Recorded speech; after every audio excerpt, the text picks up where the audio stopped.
The students are done shopping for back to school supplies. Now, how about we get started on shopping for Take Back Our Health supplies?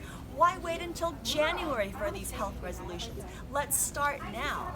We're at Target, which is a perfect place to pick up some basics. Now let's start with the kitchen.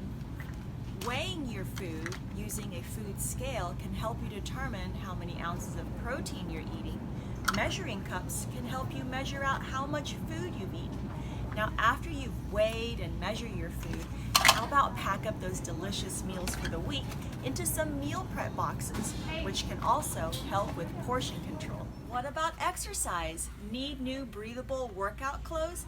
How about a floor mat to help you get started with your exercise routine?